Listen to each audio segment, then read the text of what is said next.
Welcome to Backyard Cigars. So glad you could join me once again. The Van Schuppen family owned a line of cigars by the name of Ritmeester Cigars. And they founded this company in the 1800s. The cigar I'm holding here is more than likely from the 50s to 60s, so this cigar could be anywhere from 60 to 70 years old. Let's go over a little bit of history on the cigar. I'm going to give you a closer look at it. What is interesting about this cigar? Why did I choose this particular vintage cigar to review? Because there's always a reason why. And the reason why today is, and this might appeal to blenders a little bit more, perhaps, is that this is an Indonesian Puro. That's right, an Indonesian Puro. That's something you hear every day. So once again, we have here a Ritmeester cigar. You've never heard of a Ritmeester cigar. Why haven't you ever heard of this cigar? Well, because it's primarily a cigar that was popular in Europe, specifically in the Netherlands and, Holland. So the Ritmeester cigars were owned by the Van Schuppen family. They established their cigar company in 1887. They manufactured in 5 factories in the Netherlands by the 1960s. And they were popular in Canada as well as Australia. They actually entered the Australian market in 1964. What was their street cred? What was their rep? Well, they were highly respected in Europe. They did very well for a Dutch company.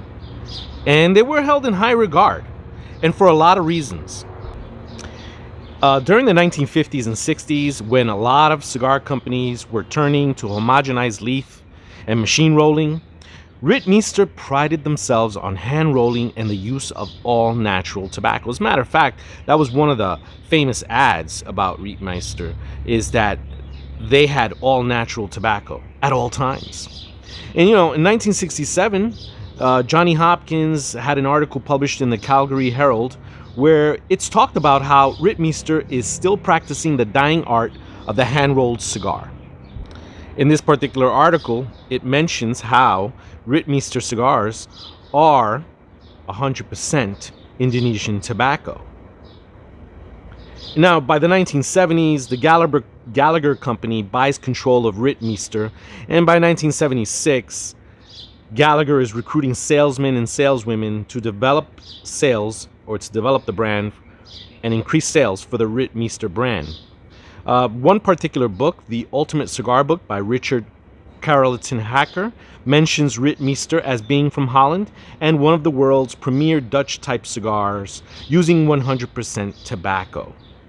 The book also states that Jochem Van Schuppen started manufacturing cigars in 1887 and introduced the Ritmeester brand in 1915. They are considered dry cigars, meaning they were traditionally kept at a lower RH. Now, I think that we are all familiar with Indonesian tobacco. The Sumatran wrapper, throughout history, has been coveted. It's still used today in a big way. So Indonesian tobacco is still a thing. Back in the old days, 20s and 30s, early 1900s, they would call it Java. Java, then you would see the name Sumatran pop up a lot. Indonesian tobacco has, as of the last, 20, 30 years, maybe more, has been for wrapper and binder, not filler. You don't hear about Indonesian filler. You hear about it used in wrappers and in binders. So for Ritmeester cigars and the Van Schuppen family to say, well, you know what, we're only going to use Indonesian tobacco, the whole cigar. So this is actually a rare type of vintage cigar, right? Because generally when you think of the vintage cigars that people buy, whether at auction or at an online shop like Vintage Cigar Store, you're hearing more about pre-embargo Cuban tobacco.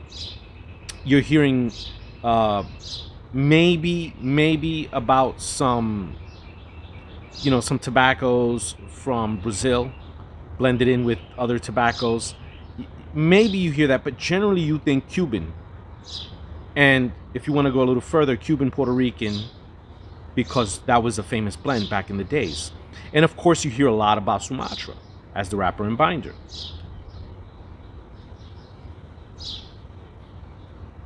But this family said, no, we're good. We don't need your Cuban tobacco. We don't need anything exotic and expensive. We're going to work with Indonesian tobacco, known as a dry cigar. I said that during the intro when you were looking at the cigar. Maybe I need to elaborate. Maybe I don't, but I will anyway. Dry cigars for the European market primarily, especially back in the day, were kept at a lower RH level because where they were being shipped to, the customers wanted a drier cigar. They were more accustomed to that. So it was the American that wanted more moisture, but the European was fine with a bit more dryness. Room temperature beer and a dry cigar. That was the way to go. So what does it taste like?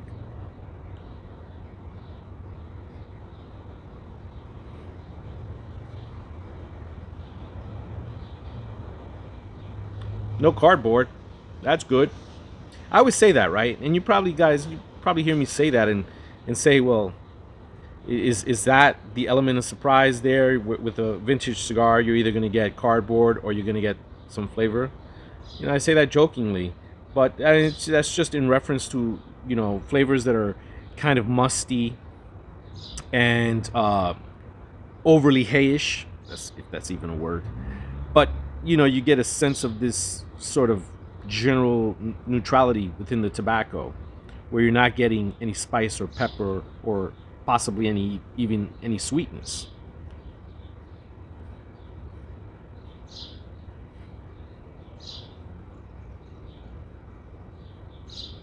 Well, this is starting off very bland. It's smoking well. It doesn't taste bad. I mean, to be honest, it doesn't have much taste at this point in time. So we'll check back with it. As of 1989, Ritmeester Cigars lives on. The Danneman Group, which is headquartered in Brazil, Danneman being the first name of the individual, he's a Brazilian, and he purchased the rights to the brand in 1989. And he actually had a number of farms growing Brazilian Mata Fina. And so with his expertise in Brazilian tobacco and so forth, he purchased this brand. And now Ritmeester Cigars leans much more heavily on Brazilian tobacco than anything else. So not saying they don't probably use some Sumatran along the way. They might, but it's mainly a Brazilian filler. And look, I stepped away for just a moment, and the flavor started to develop on this cigar.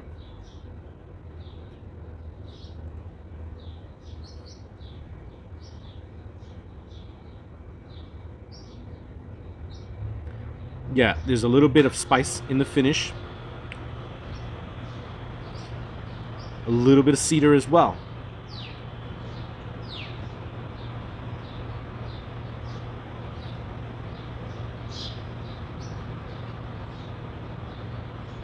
Decent aroma, not overpowering, very good draw, very good burn line so far.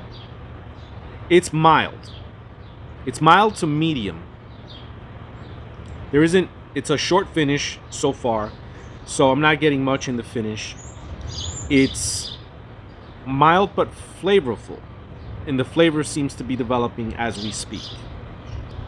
Now, I have aged certain Sumatran wrapped cigars, and I even have one particular Sumatran wrapped cigar that has a historic wrapper. Aging Rooms Cuatro is the one that I mentioned, that I'm referring to, and it's using a very old Sumatran wrapper from Indonesia. So not Ecuadorian Sumatra, but actually from Indonesia. And there's just a certain flavor to aged Sumatran. There's a neutrality to it, yes, but there's also a little bit of spiciness and nuttiness to it. From what I've picked up, there's hay, there's mustiness sometimes, there's earthy tobacco.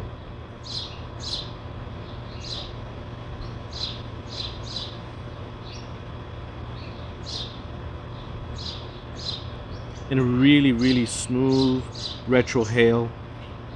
Not much cream, but I'm getting an earthy tobacco with a following of a short burst of spice. Really nice, mild, smooth cigar. I've had this cigar for a few months. The RH levels of 64, 65, keeping in the tradition of the dry aged cigar.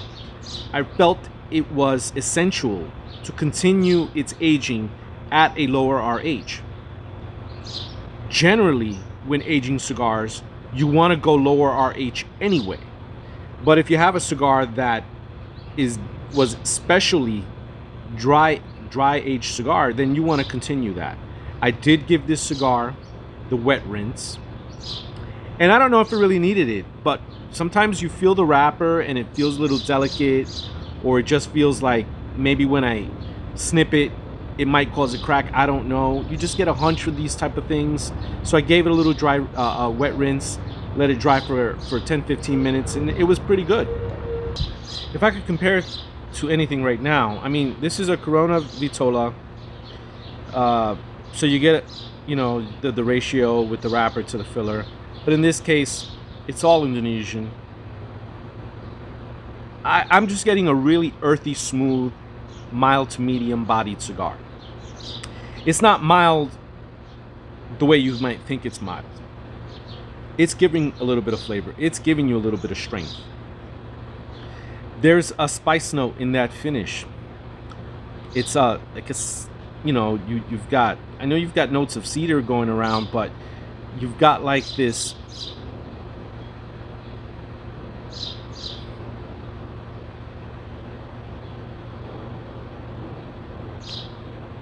almost like a cinnamon type spice, but it's also very mild. It's not an overpowering spice, but it's there in the finish. And again, it's a short burst, and then it doesn't have a very long lasting impression. We'll keep on with this and we'll come back.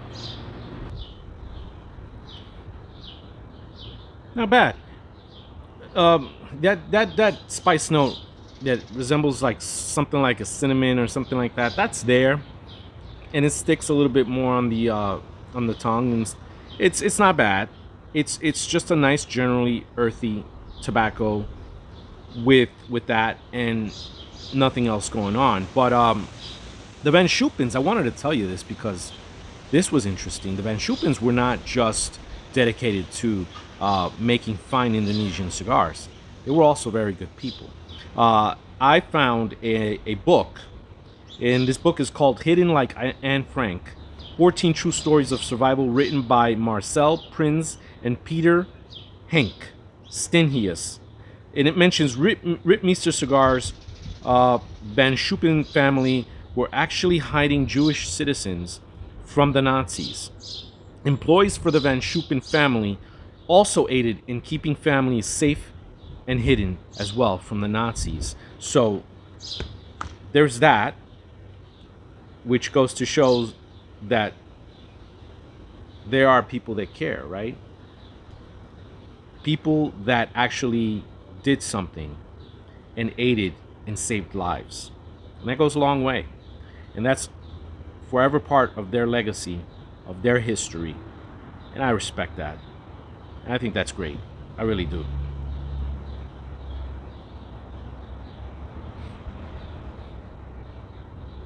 Smoking in the Netherlands, from what I gather, and from some of my past research, isn't something that is very popular. And cigars aren't a big thing over there. Not like they are in other regions, other countries.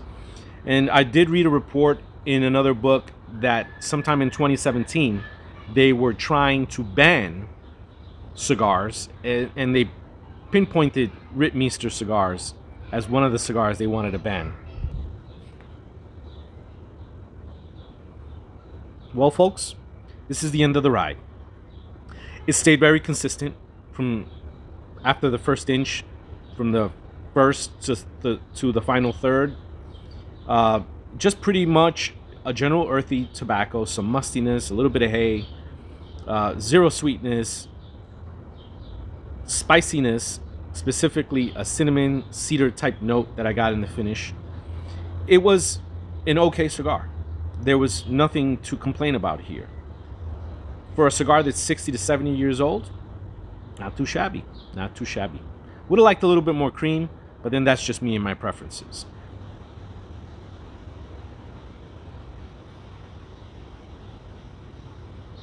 Thank you for watching. Until next time on Backyard Cigars.